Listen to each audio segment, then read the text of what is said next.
shown up and the powers of the internet.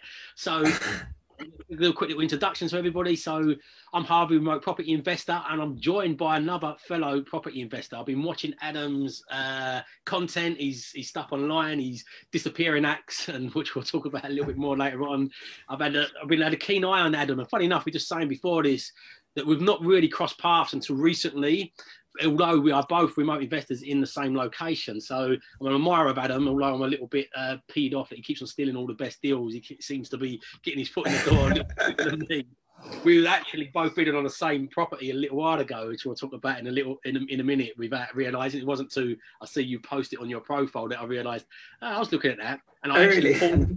Yeah, I actually pulled. I know the agent really well. I said, I thought you told me somebody offered 60k for that. He was like, they did. And I said, I've been watching the guy online, and I see what he paid for it, and he's like, And I said, maybe it's for the knotweed or whatever it is, but come on, Ryan, I thought you was meant to be on my side. But anyway, I've been a follower of Adam for a while. Adam's been nicking my deals, but I still even like him, so that must say something fantastic. There's more deals out there for all of us anyhow. I think that power of networking is really powerful. So I'd rather than butcher people's intros, I'd rather just pass it over to you, Adam. If you can introduce yourself and just have a little explanation of who you are and why you remote invest, because this is a remote investing community, but why you remote invest and what brought you around to that. Cool. Well, thanks, Harvey. Thanks for that lovely introduction. So yeah, I live in London. Yeah, I'm Adam. I was an electrician, sort of turned investor, I guess. Been doing it now for sort of about 3.5 years, coming up to. And yeah, so we invest in Teesside, same as Harvey, from London. So it's sort of 4.5, 5-hour drive away. But it's great for what we wanted. We wanted cash flow.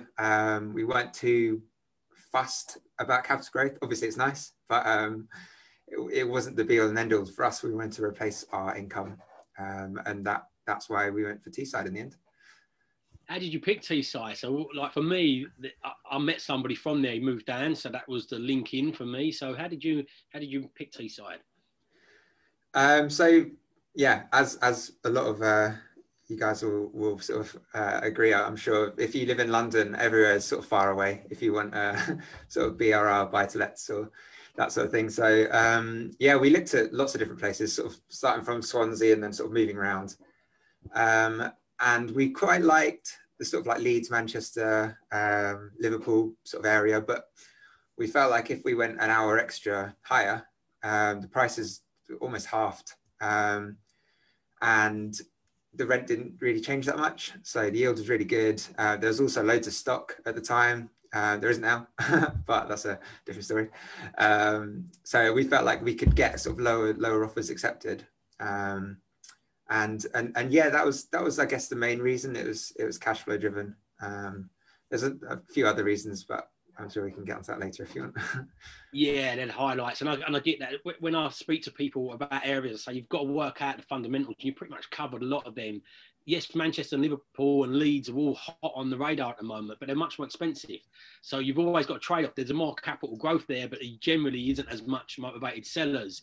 As you said, everywhere else a bit depleted of motivated sellers because of this COVID situation. All the stock levels are down everywhere. And before we start, you saying about it's not finding enough deals. Equally for us, we're just nowhere near finding enough deals. But that seems countrywide at the moment. The whole of the country has had a little jab in the arm in the property market, from the stamp duty, the money in people's pockets, the diminished stock levels. But quick side question with this, where do you see this going? I feel with the budget yesterday and a 5% loan deposits, I don't think that's going to touch London much because of the multiplier of income. But I feel this is going to put the north has been the top growing, and the northeast has been the left out one, seems to be like, but the north has been in the top 10 capital growth for the last 5 years. London's not even had a sniffing on that, and as a result, as I said, them areas have been a little bit more difficult, but I think this is going to fuel the north even more with the capital growth. The 5% on second-hand homes, not just the new builds, is going to really change the game for people that have got the price per earnings ratio and the multiplier on their mortgages can. What's your views around that? Do you think that's going to have an impact or? Yeah, I think it definitely will.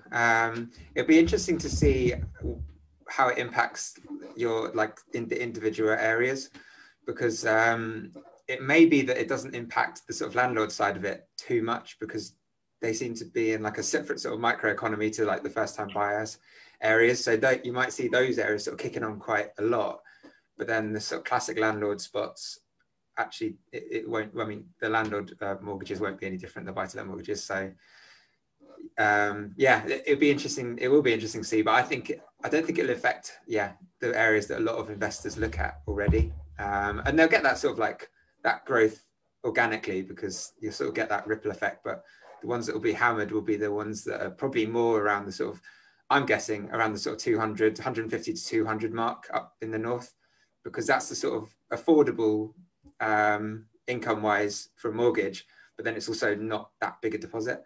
So if you're looking at houses under 100 grand, I'm guessing that will still be a kind of landlord driven market. That's what I think. Yeah, I agree with you as well. You will get some drag up, because obviously if these areas start growing, obviously it gives an overspill ripple effect. People can no longer quite afford that, and they have to go to the next best things. You do get a slight ripple upwards from that. But you're 100% right. The biggest selling price barrier in Teesside is 120 to 200k. That's the most buoyant area. And in this little situation we've been in, when the market's been buoyant, that has been the area that's been hit the most, although all stock supplies have been diminished, but that's been the one that's experienced the most growth. And you even get growth in the northeast. You do get growth in the micro economy part. So I've got a few higher value houses that we bought for around 100k, and they've had 6% growth. Not last year, I don't know what it's been from last year, but the year before that, with a 6% growth, you just don't notice so much on 150 grand house it does when you've got a 500,000 pound house. But there's growth hidden within now. But yeah, great. But great if you got five houses at 100 grand, then you're just as well off.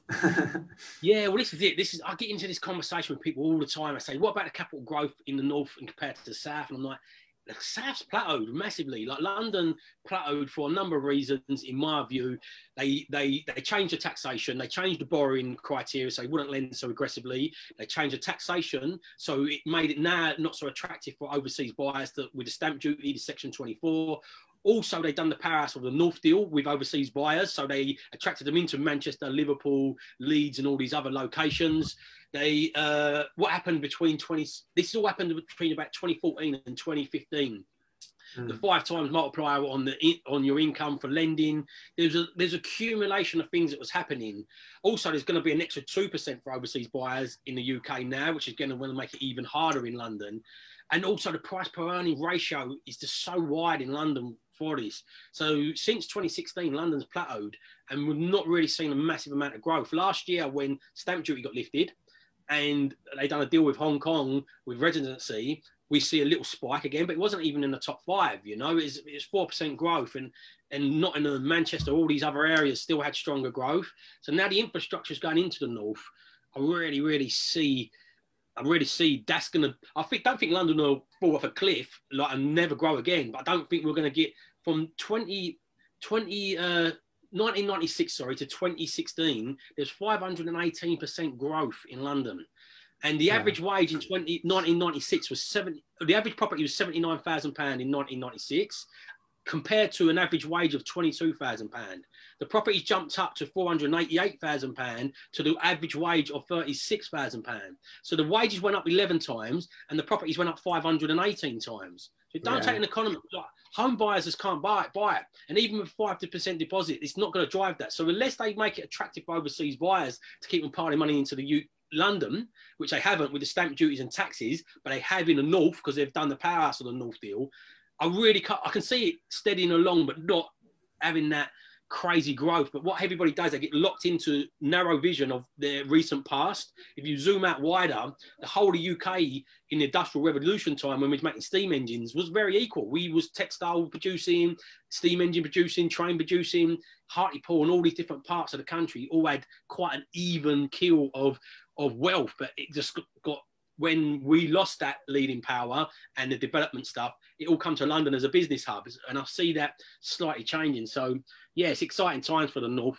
I think London will always be London. I don't think it'll go away, but I don't think we're going to get them same. We've not got the same recipes to grow it the same, but a little bit of that's with like change. a lot more sort of working from home and stuff like that. People don't need to be tied to big cities like that anymore. So, you know, if you're living in London, you've paid £500,000 for a house or a flat here, you know, up north, you could probably get a mansion in Teesside for that. So, yeah, and if everyone's working from home, I don't really see why, you know, people would have to be tied. But yeah, it'll definitely be interesting, and it'll be good to sort of look back on it in 10, 15 years time and see how it's been affected and the patterns and what's happened from COVID and everything really. Yeah, for sure. And to be fair, I say this as well. Say London does have another 500% growth. It still don't take away the investments that you get in the north for the fundamentals you said. You can force the appreciation up. You can get good BRI. You get good return on capital. And the barrier to entry is the big one for me. Is just so much lower. And your money, like I always get this. What about the capital growth? And I'll get the thing with guy said, yeah, but on 500k house, you're going to feel that 4% growth more than 6% in Manchester. But exactly what you said then, I was like, yeah, but with that 500k, you could buy 5 houses, but then you get a return on your capital at the same time and force the capital up a lot better. Although London at the moment, like we were talking, you're looking at an apartment in London. There is an opportunity in London with more motivated sellers than I've ever seen in my sort of lifetime. As an adult, there's definitely more motivated sellers in London and little opportunities there in London. Not from the capital growth, I don't think, but from motivated sellers. So, but in normal times, you could spread that property that you could buy 5 houses, maybe even more with 500 grand, and push forward. But what was your first deal look? What did your first deal look like in the area? Like, what did you buy first, and what did it look like? First house was bought through auction, actually. It was actually post-auction. It hadn't sold, so we went to view it. It was a guide price of 35,000, and we got it for, I think we got it for the guide price. Yeah, we got it for 35,000. And that is the cheapest house we've ever bought, still. But yeah, it was non-standard construction, which we found out after we bought it, but it was okay. We were able to finance it still. We spent 20k on the refurb, a couple of grand on the auction fees, and then it revalued for 75,000, a bit sort of 6 months down the line. So we actually pulled all our money out pretty much of that one, virtually everything. Wow, fantastic. The first deal I did, I pulled out all my money and about 2 grand on top. I think, or just short. Nice. Thinking, wow, I'm going to buy hundreds of these. It didn't quite that. It was that all the way through my journey, but yeah, I do remember doing that. But how did you first research the areas? How do you want to share it? Everybody, a lot of people in this group are looking at new areas. So, what was your methodology and what was your approach to research the area when you first? Like, how did you know where you was buying this house was going to be an okay location? Yeah, sure. So I actually did a post on this last night about sort of finding your investment area and sort of how to research it. So for me, there's a few things. The first one is you have to be crystal clear with what your actual strategy is, because that's where you're going to start everything. Work out, do you want cash flow or do you want capital growth? Cash flow, capital growth.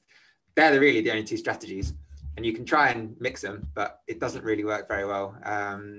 If you want cash flow, you're better off just going for cash flow, and that's what we decided. So, yeah, that's what. Like I said, the entry was a lot lower, the rent was still high, so that would sort of tick the box of the cash flow wise. And then learning the area, there was a few things that we did. The first thing we did was speak to letting agents, independent letting agents especially. And we'd call them up and say, look, if we were to bring you a house, we're looking to buy a house here. If we could get the perfect area and the perfect house, what would it be? What would it look like? How many bedrooms has it got? Does it need a garden? Blah, blah, blah, blah. And ask them about each area, try and get as many sort of good points around Teesside that we thought, yeah, that's been highly recommended by a letting agent. And the reason I go for a letting agent rather than a estate agent is because the letting agent is the one that has to actually deal with it long term, whereas the estate agent just, once it's sold, they never worry about it again.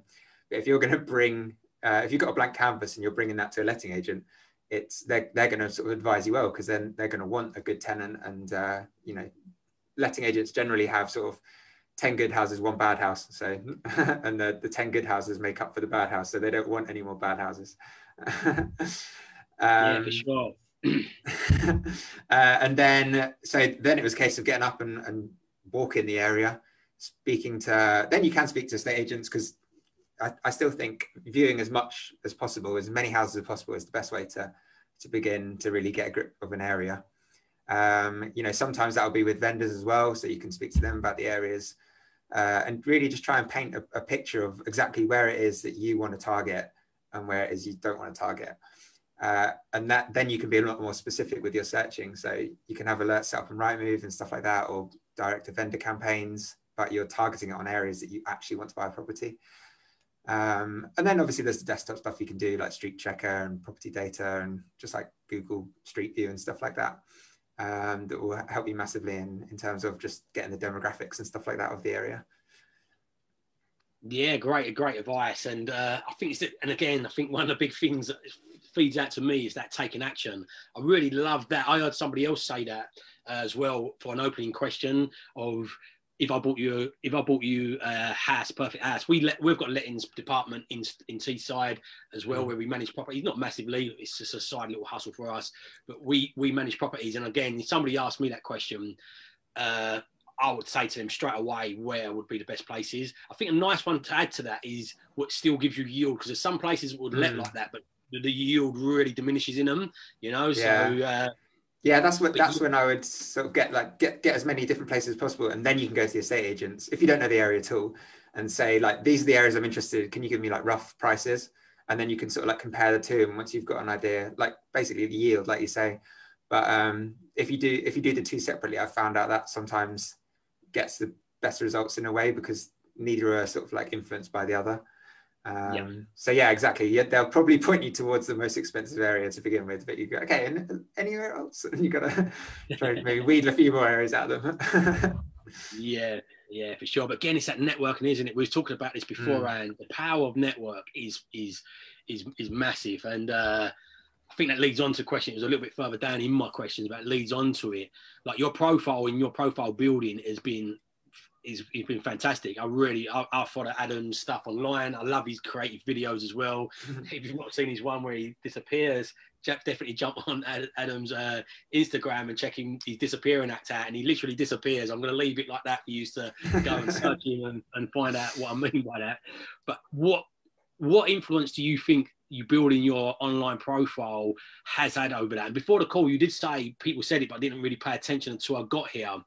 But how strategic was that then when you started doing that? Or like you're young man, so I feel online to you, I'm 43, so online to me wasn't a normal thing, and I didn't get onto online until probably about 6 years ago with social media and things like that, purely because I understood the business. Did you have social media before business, and was it easy for you to adapt that to social media?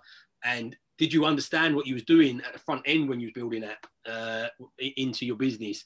Because you did say that, I just thought, okay, if you meant to be building that, so be it. So if that makes sense. Yeah, so I'll answer the first question first. Yeah, sorry, there's a lot of questions in there. That's all right. So in terms of like the networking side of it, yeah, when I started getting into property, I was very much like, if people tell me this is a good idea who have done it, then I'll do it.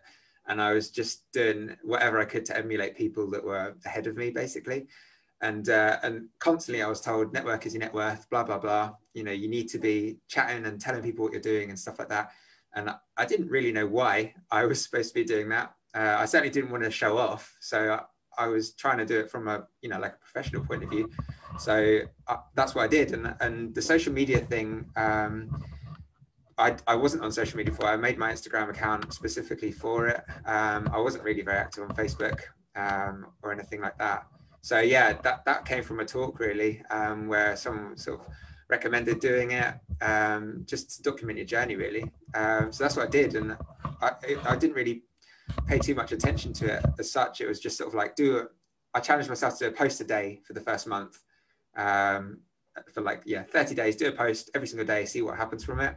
And yeah, good things did happen from it, because I got interviewed on a podcast straight away, which was obviously good. It was lucky, but you know, it just happened from doing it. And then that grew my social media a bit more. It helped with the sourcing business. It helped with angel investing. So all of our properties we bought has been through private finance. And bar the first two properties we bought, which were family, apart from that, everything else has been raised off of Facebook or Instagram. All the money that we've borrowed so far. So sorry to jump in there quickly. Did your family see your profile online though? We bought those before I'd really started it too much. Yeah, so that was from me telling them, really. I probably started doing like my Instagram stuff about 7 to 8 months after I started initially like looking to buy houses. So yeah, so it probably did help afterwards, but yeah, beforehand that was just, you know, just from family that we were able to. It wasn't big amounts of money, just sort of enough to buy the first one and then the second one. So yeah, after that it was all just like raising through social media. And yeah, I don't know, I guess in terms of the funny videos, that's because I get bored and I need to entertain myself. And yeah, I think I took it very seriously at the beginning, but I don't know, I just felt like I wanted my personality to come through a bit more and just be more real on it. And I think that if anyone is starting a social media account, I do think that is the best way to do it, because all the ones that I follow, and like you obviously do loads of videos, so people probably feel like they, you know you as a friend from all of those videos and stuff like that. And you do loads of Clubhouse as well, so people, you know, if you talk about 7.7 like touch points to get people to maybe invest with you or work with you, you're probably getting like 20 before you even have a conversation with people by the amount of videos you do and stuff like that. And yeah, the accounts I followed were very personal accounts. You know, you see a lot of their face and they're talking about what they're doing and stuff like that. So yeah, it's been massive for me, for my growth in my business. So I'd highly recommend it. Yeah. Did you have any fears when you started it? You said you wasn't on social media before, so there's a common journey. One word you said in that was like I didn't want to show off. So these are the things you get at the start. When I'm working with people, they say, I've not got nothing to talk about, is the first thing. Another thing is I don't really want to show off. I don't want people knowing what I'm really up to. Confidence on not knowing enough to be able to do social media, not being an expert. These are the common parts that I get with that. When you started, you said you didn't have a personal profile, so I thought you might have just been more relaxed on social media than some of my generation. But that said, did you have any nerves? And if so, how did you get around that and the battle of thinking I don't want to show off? And I guess I was at first I didn't feel like I had anything to show off about, but I didn't want it to be misconstrued like that, like I thought I was showing off. It was more just to like raise awareness. And I don't know, at the beginning I was very much like, oh god, this is a bit, you know, I don't know if I want to do this. But then I sort of looked, I had like 100 followers, so I was like, actually, who cares? Most of the people that follow me are friends anyway, so you know, what's the worst that can happen? And then I guess like you just get a bit more comfortable with doing it. I struggled with videos for ages. I didn't really like at all. I didn't like doing the videos at all. In terms of like, you know, just like talking and going live and stuff like that, or doing your stories and things like that. That took quite a long time for me to feel comfortable enough to do that. But yeah, once you do it, you actually realize it's not that scary. It's just, you just talk. And it's weird because we did a few Clubhouse things together, and the early ones we did, there was maybe, I don't know, like, I don't know, 40 or 50 people at the most listening. And I felt like really nervous for those first few Clubhouse. I was like, oh God, what are they going to think of me? And then I thought, you know, I do my stories and stuff, and I get like 600 or 700 people watching that. And if you was to stand in front of a room and try and speak in front of that many people, it'd be so nerve-wracking. So yeah, I guess I try and like distance myself from thinking that many people are looking, and just try and be myself. I don't know. Did that answer your question? I'm not really sure. Yeah, brilliant answer as well. There's loads of nuggets in there. And for sure, I was the same with Clubhouse. I do daily live, but I only done my first live video this time last year in March when the lockdown happened. And funny enough, I'd done my first video about 5 years ago. I went training in Bali, entrepreneurial training.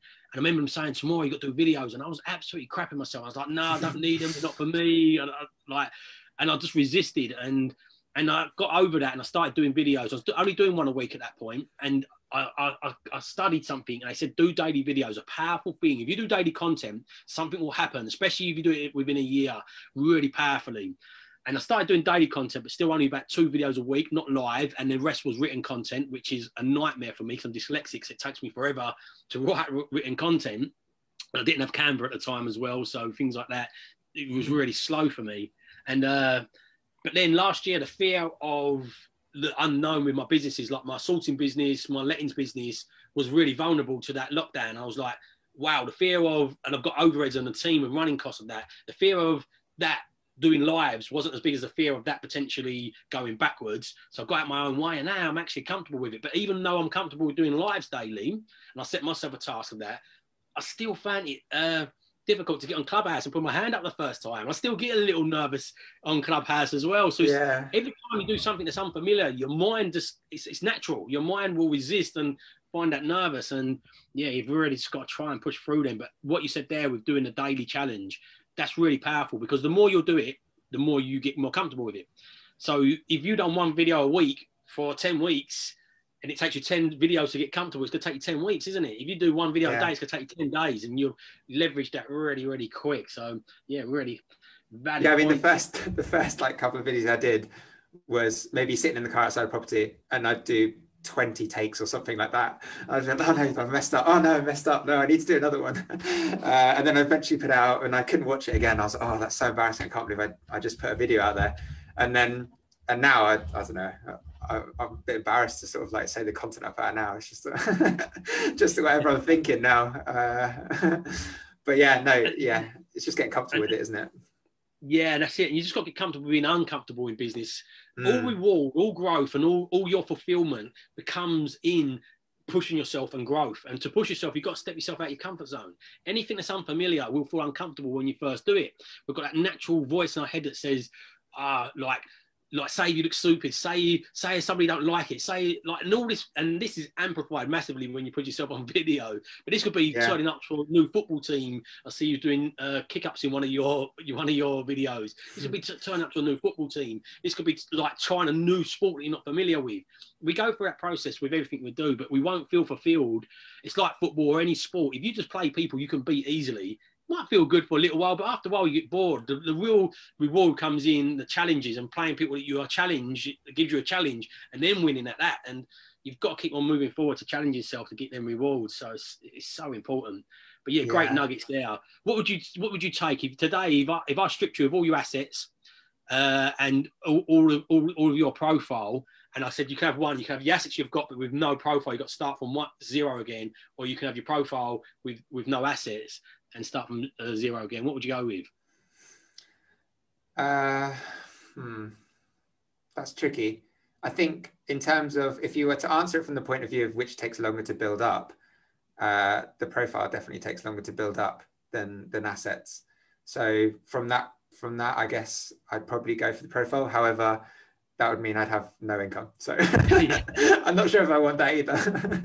I asked Ted the same question, obviously he's big on his brand, and he was like, but as you said, you just got to take that, but you're at square one sort of thing. And let's say as well, let's rephrase it, because I'll rephrase it for Ted as well. You still have your assets without the knowledge, what you've got today as well. So you just have your assets and the income. So you've got to start your knowledge, your profile and everything from day one. I think knowledge is everything now. Knowledge is the thing that I mean, you could buy, I don't know, you could buy 20 buy-to-lets in a year, but you couldn't learn how to do that process in a year.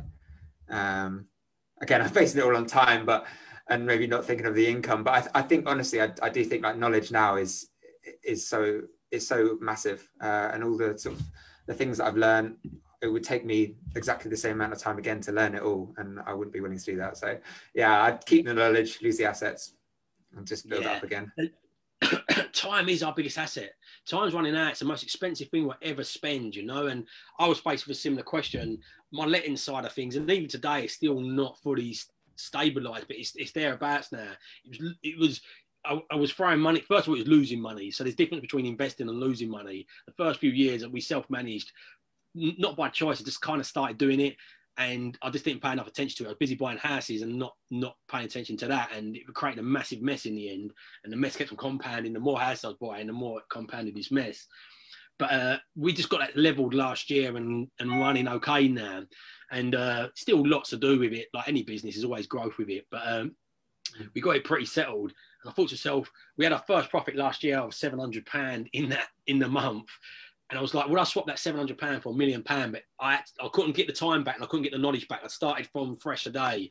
And the answer would be absolutely no. You know, the time I can't rewind, and the journey I went through getting that knowledge is much more valuable than the actual, the £1 million would be to me at that point, you know. So, but there is a knowledge action gap. Like so many people go online, learn, and don't take no action. Knowledge with action is real power. There's a guy called Jim Quick, and he says, look, finish the sentence. Knowledge is power. He said it's only potential power if used. It seems like a shit question, doesn't it? Yeah. It's only potential power if used. But he says, I've done some training with Jim Quick, and he says if knowledge is power, your superpower is the ability to learn. So if you can teach yourself how to learn and teach yourself how to refresh yourself, because everything's evolving, the better you are, because things change. And I see some, especially with this capital growth thing, and people going, oh, what about the capital growth? And what about this? It's like, look, we're in a different environment than we was when Mortgage Express was giving that day one mortgages and lending you 110% of the property price without even checking your bank statements to see if you had an income. You could sit with a broker and they'd say, how much do you earn a year? I earn 30 grand. Well, you better say 100 grand because you want to buy a house that's $500,000. No problem. It was in the system, you bought it, you had the keys. So we're in a different environment and a different time. So the ability to let go of the past, of the things that did work, and adapt going forward, and the ability to learn quickly is a massive superpower. So we should all be learning to learn and learning to leave our egos away and let go of what wasn't working and what is working to evolve and move forward. So important. But get you back on track with the property stuff. So no, I think that's great, and I think people are lucky to have people like you that are doing, just doing these videos and stuff. And it's you have so much knowledge, and you've been doing it for so long that I think people should just listen to exactly what you're saying and implement it. Because if you're still now doing the same thing, like learning and refreshing your knowledge and constantly wanting to evolve, that's how people should aspire to be, really. And I just thought I'd say that because I think it is, people should value the videos that you put out. They're really good, especially for learning from the beginning. Thank you very much. I'll pay you for the little plug. Yeah. It was just a plan. Just as you said, you dropped it in. No, but all jokes aside, thank you very much. But again, I emphasize to so many people, there's a knowledge action gap. When people come on my actual coaching now, some people say to me, what's the difference between your coaching and your videos, because you give a lot out on the videos. I said the difference is the accountability, the actionable steps that we give you, and the step-by-step plan that we build out for that, because there is a knowledge action gap, but also we work massively on the mindset. If there's one thing I could give anybody from the end of it, if they said to me, look, here's the buy refurbish remortgage, remote buy refurbish remortgage strategy. If I could choose between giving you that and the mindset ability to doing it and the belief, because we've all got limiting beliefs, and that's what holds us back. It's beyond the conscious level of thinking, beyond our ego level of thinking as well. We've got all internal beliefs that are ingrained into us. So if I can give anybody anything, it's that belief method and the mindset of that willingness to learn and willingness to keep on taking action. But it's really, really important. But again, straight back at you, it's just definitely not a reciprocal thing because you said it for me. But the power of what people put out, yourself and many people included, it's just such a game changer in today's world. But there's so much information, we need to make sure we action that information as well. It's so important.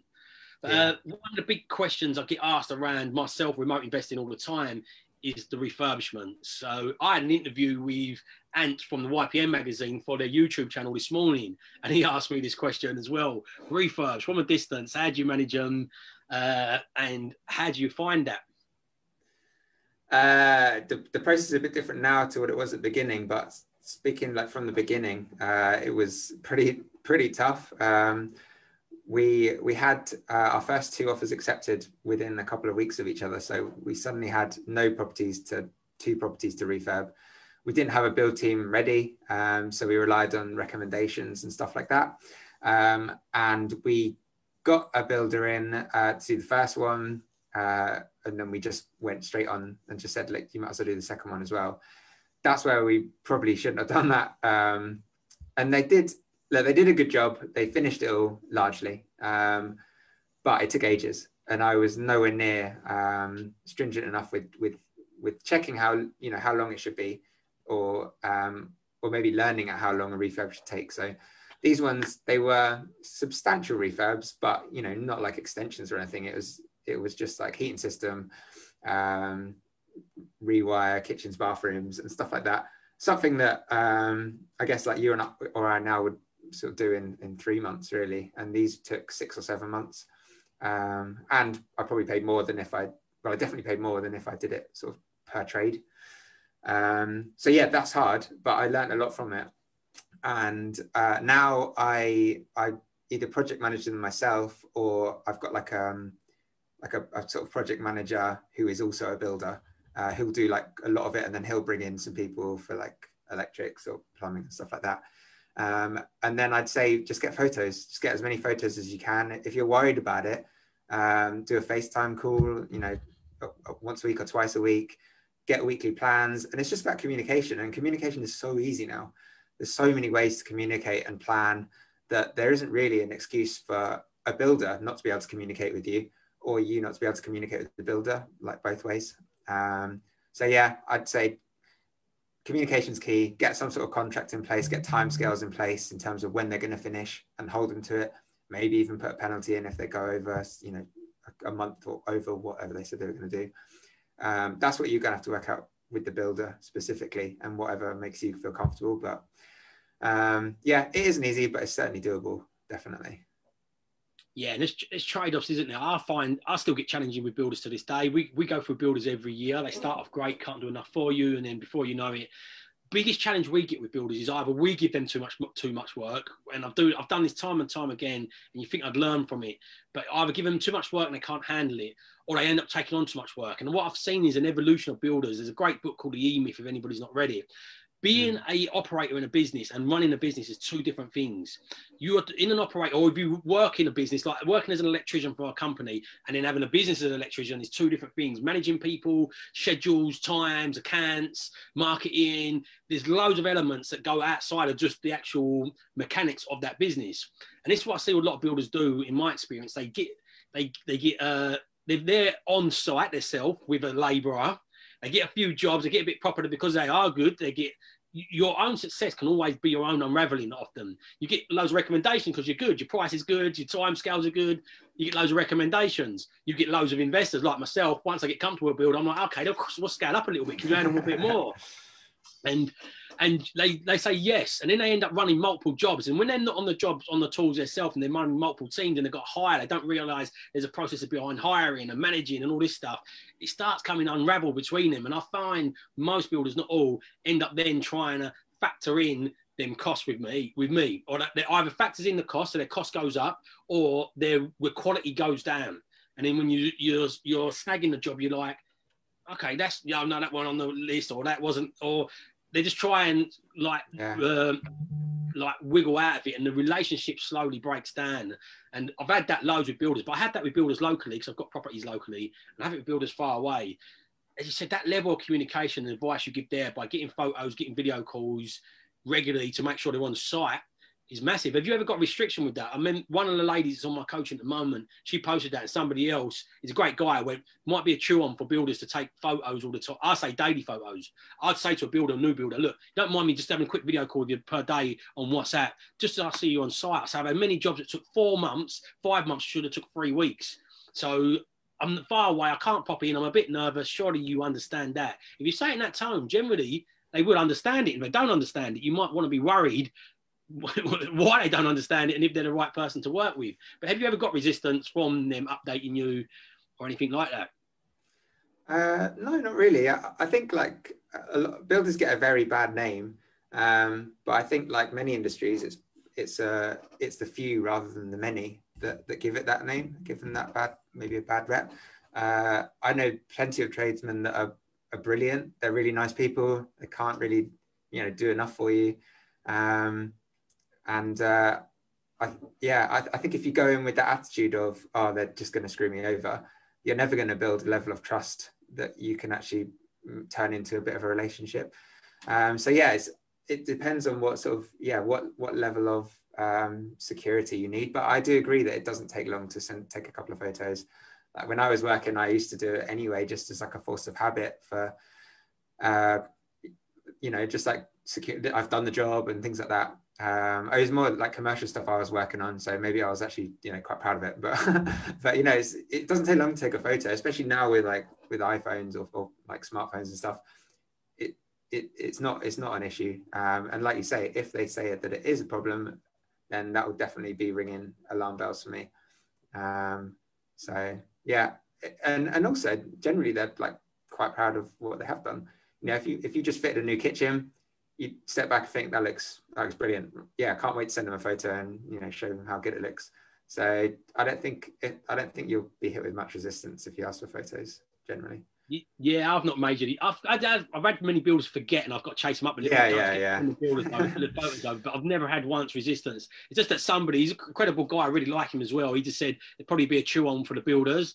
And you can hide things in photos. For me, the photos are more to know they're actually making progress on site than a major snag. I really recommend anybody go to snag the property yourself.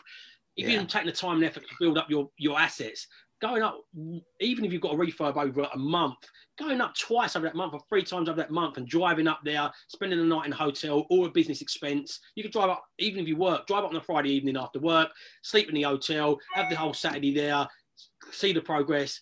I recommend if anybody's really serious about building assets, then and wealth and future income, then I think that's a trade-off worth doing. Especially if the trade-off is you need $100,000 to buy a house locally, or do you want to drive a few extra hours? But yeah, it's all down to that, I guess.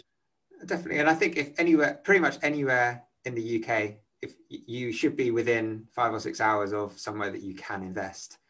At the most. So if you're not willing to drive 5 hours to check on a house that you've bought, then there's probably something wrong there. It's a bit different if you're overseas. Then I can totally appreciate that you are far more in the hands of the builder. However, there's still other things you can do. You must have someone that you know or trust in the area, and if you don't, that might be firstly find someone, but if not, maybe that's a reason to not invest in that area, and it might be a pro for another area, because you don't have to check it in person. If they're hiding things in the photo, it'll be fairly easy to see if you go and look at it, and you just need to have a contact that's willing to do that, and you can pay them, but it might save you thousands of pounds if you pay them 20 quid to go and do a check. So I think there's always ways around it, definitely. Yeah, for sure. And again, this is that power that this is what I say to people. The accessibility of remote investing today has been made massively accessible by the power of online virtual aspect of this. You go online, you could easily go into the Facebook groups and say to somebody, look, who wants to go and to snag some jobs from me? I'll pay you per snag. You'll find loads of aspiring property investors that want to be hands-on and involved with that. You can speak to agents and build a rapport with a letting agent. Say, look, I want to give you this property at the end. Can you make sure it's snagged for us, an independent person? So there's definitely means and ways around it. Of course, it's nice if you can stick your nose in and it's next door and you can stick your nose in, but it also can be a hindrance as well, because when it's too close to home, sometimes you end up doing things yourself that you should be outsourcing, but it's just close and convenient. You just go, I'll do that myself, But that's 100% true. I moved to Teesside for a year after quitting my job. Yeah, after quitting my job, I moved up there for a year because I wanted to be on the ground.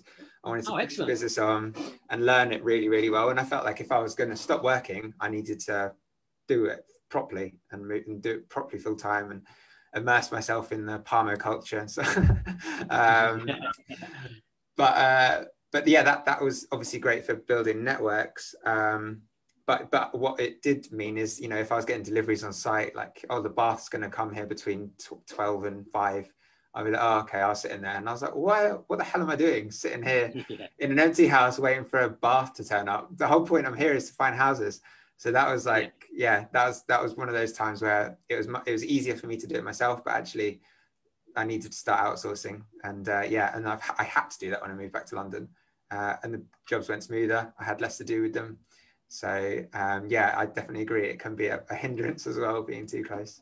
But also, when you said about aspiring property investors, that happened to me a couple of times. I've had people contact saying, I live in Teesside. If you need any, I'm really keen to learn. If you need any help, just let me know. So I sort of said, well, look, if you want to see how the refurb's going, it's up to you. I'm perfectly happy for you to like call in and check it and yeah, see how it's all going together and spend as much time there as you want, really. So it works for both people. So you're right, you should ask, because people will often say yes. And the thing is, what you can do with them, a lot of inspiring property investors want to raise finance. So what you give them with that is saying, I'm part of this refurb, because they're not lying, you know. So you position that to somebody on the ground and say, look, you help me these refurbs, just snagging them, not as in loads of time. You go around here, help me stag them. You can then take pictures of, look at another refurb look we have got going on, and if you position it correctly, you can build your profile off the back of it. And it's a great trade-off with that. Somebody messaged me today saying, he's been following me on Clubhouse. He's gone onto my community, loves what I do. And he said, I think I build some value in certain areas. I would love to offer some of my service in exchange of you giving me some guidance. I'm really good at data analyzing. These are parts I'm not so good at. I can do this and this. And would you be open to that? I said, yeah, 100%. Like Tony Robbins said, it's not lack of resources, it's a lack of resourcefulness that don't move you forward. I do deals with people all the time. As long as you can bring a fair exchange of value, and that's what money is. Money is just an exchange of value. And the only reason we got money is because back in the day, everybody used to barter. I've got some eggs, you've got some hay or whatever they need, or some shoes. They swap, but some days you might not need eggs and some days I might need shoes. So they made something that was a fair value of exchange. Initially it was wheat, and then they made the monetary system and they used gold because it was a precious thing. But yeah, if you can find, I do it still to this day. I go to some people, look, you've got these services, I've got these services. You need some of this, what I've got. I need some of what you've got. Should we just meet together and exchange that straight on exchange? Or in some cases I might say, look, your product's worth this much, mine's worth this much. So just whatever the different shortfall is, that exchanging person pay the difference. And I do that all the time if you find the right level of exchange. So such a powerful little process and method to do. Yeah. But how was that? Leading on from this, how was it being a tradesman, then getting off the tools and leaving it to other people? Was there a transition with that? Yeah, I'm doing my best to sidetrack you, aren't I? That's right. You don't need to. Don't take much effort to do that, should I say? How was the transition? So it was going from a job where I was 100% hands-on. Everything I earned was what I did with, like, my wasn't my body, but was what I laboured, you know. So. And then it went from that to striving for like a passive income where the money was coming in whether I worked or didn't work. And that was actually the thing that drew me to it in the first place, is because I was self-employed. If I didn't go to work, I didn't get paid. We had, you know, big rent in London to pay. And I did actually get a football injury. So that stopped me working for a while. And not really bad, not really long, but it stopped me working for long enough to think like, right, so for the next, like, however long I have no income, that's not a good position to be in. So it was a bit of a mindset shift in that switch in that sense. Also going from like that very steady, you know, I've done work, I now get paid, to more of, well, for want of a better word, a more entrepreneurial lifestyle where you don't know when the next paycheck's coming, especially with sourcing and things like that. You don't know when you're next going to get paid. Even when you get an offer accepted and you source it, you don't know when it's going to complete. So it was definitely a mindset shift, but I was keen to embrace that and not sort of like work on the houses myself and stuff like that. And that was for the simple reason that if I still wanted to be an electrician, I'd earn a lot more by staying in London and working in London than I would if I were to charge my hourly rate to like refurb a house in Middlesbrough. So if I was so that's why I didn't work on the houses myself, because it actually would have made more sense for me just to go to work and then just pay them and take the difference anyway, and not have to get all my tools up there and pay for accommodation and stuff like that. That's probably the most common thing I'm asked is, oh, did you do the work yourself? Do you do all the electrics yourself then? It's like, no, because it's not worth it. And also I was stepping away from from being, from that side of it anyway. So I wanted to make a line in the sand and find a way to make it work. What was the shift for you with that then? Was there a book? I feel everybody, whether you want to keep your 9-to-5 job, everybody should have secondary and third income streams and some passive ones. And as you said, that's a great point of view. When you're entrepreneurial, you don't know what your income is regularly. That's one exchange off. Even if you've got 10 houses, you're going to have 1 month that 3 boilers go at the same time and a roof. Then you have 3 months and nothing. Then you have 3 months where you'll get a tenant move out every month, and you get a turnover. So it's always your income's always fluctuating when you are entrepreneurial. That's one of the things you've got to set, but the trade-off for what you said and not swapping your time for money is very much worth it for me. But even if you did want to work, you should have other income streams for the reason nobody knew that pandemic was coming, and would that come again in our lifetime? Who knows? But everybody should have that. But what was a big shift for you in that mindset? Was it a book? Was it a video? Was it where was that shift, or was that injury? Well, I was chatting with another electrician actually at work for a while. They'd just done an HMO, and they were telling me about it. And at the time, I was thinking of buying a house in London, like shared ownership, probably, well, almost definitely. And the more I looked into that, the more I was like, this isn't really buying a house. It doesn't really work for me. So, I mean, it works for a lot of people, but that didn't really sit quite right with me. So I was thinking maybe I'll buy somewhere to rent. And then I sort of got sucked into like Facebook algorithms and stuff, and then started getting targeted with buy property stuff. I did a course that was like a big mindset shift. I learned loads on that. I wouldn't say a course is for everyone. It depends if you want to sort of like do it full time. If you want that to be your career, then it probably is a good idea to get education. I mean, to be honest, even if it's not nowadays, if you want to buy a buy-to-let, it's not that easy anymore. You have to know what you're doing. So you need some sort of educational guidance to do that if you have no experience whatsoever. But yeah, I mean, book-wise, Rich Dad Poor Dad, classic one, was the first one I read that was sort of like spoke about different types of income and stuff like that. And then there was loads of others after that, like 4 Hour Work Week, Slight Edge. There's lots of loads. I probably can't even think of them right now, but yeah, it's just like really nice to one of my final wrap-up questions. So I'm conscious of people's time. So, what non-property book has had the biggest impact on your property journey?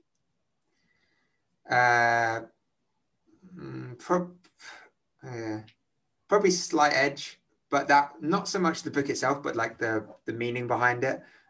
So when I was working full time and doing the property stuff in the evenings, and taking days off here and there, my sort of like mantra was like, this is a long-term goal. I need to make sure that every single day I do something to get me closer to that goal.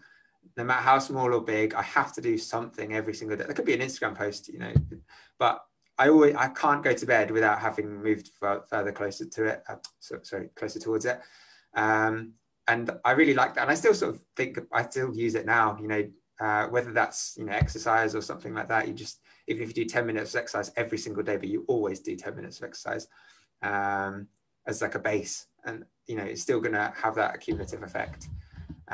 Same with the buy-to-lets. And I think that's why I love buy-to-lets so much, is because, it's only sort of 250, 300 pounds maybe cash flow a month, but you just have to keep going, keep getting more. And then eventually it really accumulates to probably, like, before long, an average person's salary, and you're getting that without having to go to work. So you can still go to work and then double the average salary. But you just got to keep doing it. And that's the thing with property investing. It's like endless dedication. It's not difficult, but it's endless hard work. Like the strategies and the concepts aren't hard to understand. You just have to be incredibly committed to making it work. Yeah, for sure. And that's with anything. If you want to be football, sport, that consistency is key. I'm just having this conversation earlier on saying, I call it the 95-65 principle, where on the days you don't feel up for it, I call it these days you don't feel up for it. So everybody that can do well when you really feel good, your confidence are up. I call it riding downhill, your tyres are pumped up, the wind's behind you, the sun's shining, and you can pedal and go as fast as you like. But the real test comes when you're riding up the hill, you've got a bit of a flat tyre and the wind's in your face and it's raining. That's the real test. If you just get off your bike and stop, you're going to go nowhere. And you can't ride downhill all the time. There is always these ups and downs. But knowing when you're riding up the hill, you ain't going to pedal as hard as you are going downhill, or you're just going to exhaust yourself really quickly. So knowing to just pull off the gas a little bit, but still keep pedaling and just not stop is just such an important element to it. And having these micro habits of consistency. So I call them default. So if it's exercise, I like doing yoga every day. And I like doing 10 minutes to an hour. Very rarely got an hour to give it. 10 minutes is what I like doing. But on some days, there's not one, I'm either not in the mood, or two, I've not got 10 minutes all that day. And I'll do a sun salutation and yoga flow. It takes me less than a minute. So it just keeps a habit there in place. And if you, like you were just saying there, if you make them incremental steps forward consistently, that's where results happen, not by just going all out blazing in a short period of time. It's just keeping that consistency. But yeah, really, really like that answer. And I really like the thing you said on education-wise. I think there's 4 different types of investors. I said this loads of times. Loads of people in my community will know this, so I'm not going to over-repeat it. But if you want to be a hands-free investor, I think you could get away with a few books and a little understanding. If you want to be a little bit more full on and part-time and maybe do it on the side but be a bit hands-on, you probably want to do maybe a little bit of training, but maybe not mentorship and not full-on coaching, just a little bit of training just to get the understanding, because it's no longer a side. There's loads of money in property still, but you definitely need to understand what you're doing in today's world. But if you want to be a solopreneur, like full-time solopreneur or entrepreneur, get in training, whether you want to be a football player or you want to be a business person or you want to be a piano and playing in the Albert Hall or an orchestra, you need coaches and people to train you. And this is the biggest thing there. People's egos with that learning holds them back. And it's not just the book learning, it's that accountability and the feedback you get from that. But I really like that. I think that's 100% right. Somebody asked on Clubhouse yesterday, where do I go with coaching and training? I said, just start with the free stuff. Go online. There's loads of free stuff, but don't get too caught on the free stuff, because you could just be there forever. If you really want to progress and then work out what you want to do, then progress into maybe light paid stuff, but like depending what your end goal is, you don't need a mentor giving you one-on-one time if you just want to buy 2 buy-to-lets per year, you know, like if you want to build it into a portfolio and a business, then that mentorship can really go well. But then I would advise people to get coaching and training first before mentorship, because mentorship's expensive to just learn that basics and then go to that mentor with the basic understandings. But yeah, really, really valid points there, mate. Really like I think there's definitely like enough free stuff out there to decide what you want to do, and then you can target that, you know, maybe with some paid education if you want to, but there's more than enough out there to get a real basic understanding and really hone down what it is that you want out of it. So like you say, you don't want to pay for a mentor off the bat and then sit down with them and they'll, you know, say, right, I want to buy a house. And they're like, well, what kind of house? Where? What is it? What do you want? Is it a, you know, multi-let? Is it single let? Is it SA? Where do you want to go here? So yeah, don't waste time paying for that, because that's a decision you need to make yourself. No one can tell you that. So yeah, I completely agree. But also there is a caveat to that though, for people out there. So much free stuff out there, you can get confused also. Like when you go to network events, 1 minute I see people do it, 1 minute they're doing SAs, next minute they're doing rent to SAs, then next minute they're doing rent to rents, then they're doing supported living, then they're doing BRR single lets, then they're doing normal HMOs, and they jump from strategy to strategy and they don't get anywhere with any, they don't keep that consistency. But I think there's fundamentals you ask yourself and you why what you want from it, and then work that out to find out what you want, and then from books get your base education, and then move forward into paid education if you, depending what level you want to take with that. But great solid advice there. One final question I've got for you. I've really enjoyed this, Adam, and I'm really enjoying getting to know you, and thanks for joining us in the Clubhouse groups as well. But one final question that I like asking everybody is, in one word, describe what you want from life and say the first thing that comes to your mind. Freedom. Yes. So I've got time. Yeah, really, really two valuable things. But I've been studying. I've got a mission. I call it figuring out happy. And basically, if you just look at happy as an overall, on a scientific, neuroscientific basis, it's just a chemical balance that we've got in our brain that happens. Oxytocin, dopamine, endorphins, all these things, serotonin, mix up together and it gives us a happy mood. So if you can study and understand positive psychology, the more not happier you are all the time, that's why I call it figuring out happy, the more positive and happy you are and the more fulfillment you get, that's why you've got to pick the right strategy, that's why you always got to stretch yourself, the more results you get in all elements of life. That's 100% scientifically proven. So if positive psychology used correctly. It's not positive psychology. It's not like I'm happy, and pretend you're happy when you're not, because your brain will tell you that's bullshit, you know. But positive psychology, reframing your mind and training your mind on to be positive, or having the positive psychology, because you can't be positive about everything, but recovering that from them points. If that gives you better results in your careers, your relationships, your money, why are people not learning this first and other things afterwards, you know? And again, it goes back to the mindset. So my mission in life is to make as many people self-aware from this.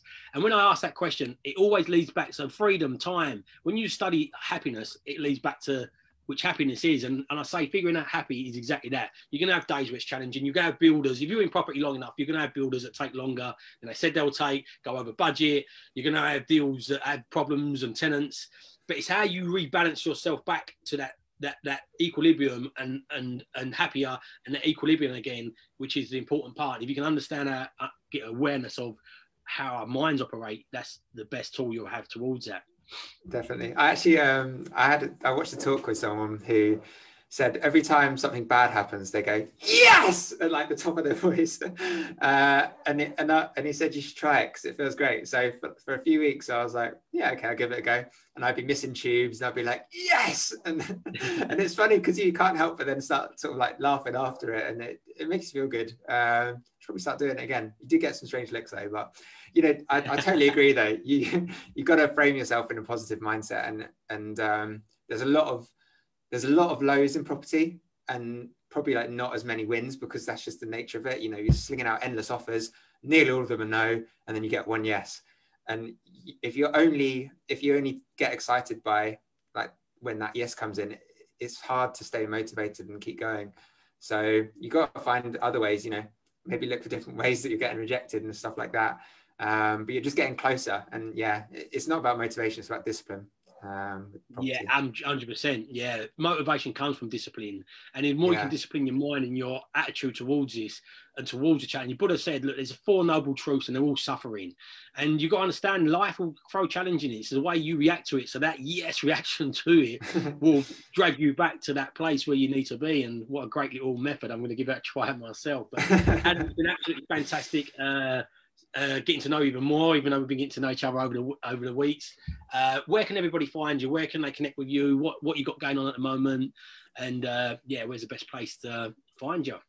Yeah, so I'm most active on Instagram. I am on Facebook as well, but if you want to get everything, head over to Instagram. That's where all my stories go and stuff like that. And I'm on LinkedIn too. I'm pretty bad at replying to people on LinkedIn. I'm bad enough on Instagram, but yeah, on LinkedIn, it'll take a while. So definitely go through Instagram, drop me a message, drop me a comment or whatever, and I'll get back to you. And yeah, it'd be good to connect with everyone, really. Excellent. Thanks for your time today, Adam. And I shall be speaking to you soon, hopefully in a clubhouse room or connecting somewhere else online. Maybe we'll bump into each other when the lockdowns are a bit restrictive on Teesside one day. Yeah, who knows? That'd be crazy if I saw someone face to face. Can you imagine?